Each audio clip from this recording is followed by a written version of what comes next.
is a lamp unto my feet, and a light unto my path. Thy word is a lamp unto my feet, and a light unto my path. A reading from the letter of James, chapter 5, verse 9 to 12. Do not complain, brothers and sisters, about one another, that you may not be judged. Behold, the judge is standing before the gates. Take as an example of hardship and patience, brothers and sisters, the prophets who spoke in the name of the Lord. Indeed, we call blessed those who have persevered. You have heard of the perseverance of Job, and you have seen the purpose of the Lord, because the Lord is compassionate and merciful. But above all, my brothers and sisters, do not swear, either by heaven or by earth or with any other oath. But let your yes mean yes, and your no mean no, that you may not incur condemnation. The word of the Lord. A reading from the Holy Gospel according to St. Mark, chapter 10, verses 1 to 12. Jesus came into the district of Judea and across the Jordan. Again crowds gathered around him, and, as was his custom, he again taught them. The Pharisees approached him and asked, "Is it lawful for a husband to divorce his wife?" They were testing him. He said to them in reply, "What did Moses command you?" They replied, "Moses permitted a husband to write a bill of divorce and dismiss her." But Jesus told them, "Because of the hardness of your hearts, he wrote to you this commandment. But from the beginning of creation, God made them male and female. For this reason, a man shall leave his father and mother and be joined to his wife, and the two shall become one flesh. So they are no longer two, but one flesh. Therefore, what God has joined together, no human being must separate." In the house, the disciples again questioned Jesus about this. He said to them, "Whoever divorces his wife and marries another commits adultery against her. And if she divorces her husband and marries another, she commits adultery." The Gospel of the Lord.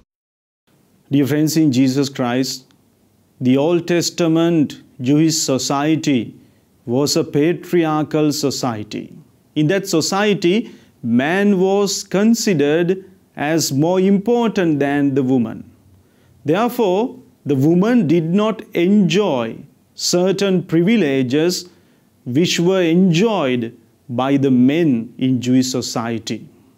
On the other hand, dear friends in Jesus Christ, when a father was unable to pay a debt, he could sell his daughters in the place of his debt. In this context, we can understand how the woman was ill-treated in Jewish society. Dear friends in Jesus Christ, it was same with the marriage as well. When a husband felt that he is unable to live with his wife any longer, he could leave her. He could leave her. At the same time, he could remarry another woman. But the poor lady, the poor wife who was left alone without leaving a certificate of dismissal, she was not in a state to remarry, to marry another man. Dear friends in Jesus Christ, having seen the misery of the woman, the good Lord, the God, the Yahweh, commanded Moses to announce to the Jewish society that when a man wants to leave his wife, he should write a certificate of dismissal, and he should give a certificate of dismissal to this wife so that she can remarry.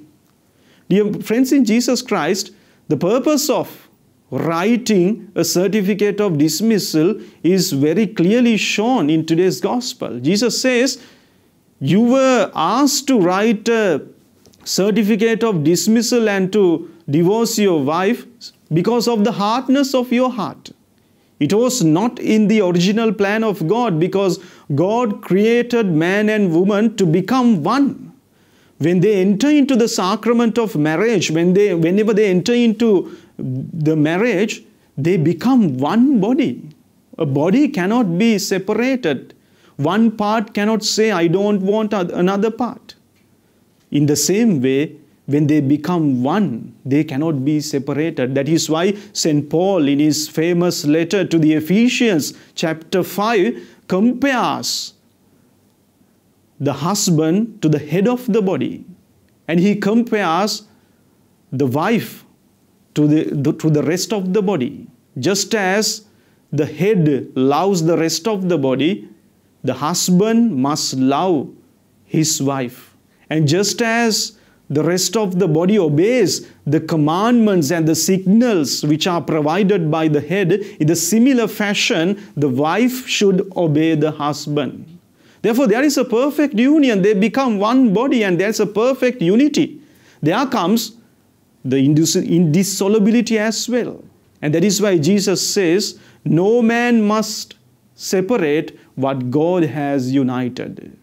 Nobody can separate what God has united. Therefore, there is a perfect unity. Dear friends, in Jesus Christ, in today's society, we see that so many couples, married couples, they opt for divorces. Sometimes for slightest things. But they must remember that divorce is a serious sin at the sight of God. Because you are going to lose that perfect unity which was brought forth to your married life by God Himself. Therefore, a married couple must think twice before they go into a divorce. Therefore, always try to maintain that perfect unity in the married life and try to ask God's help in preserving that unity in your married life. Amen.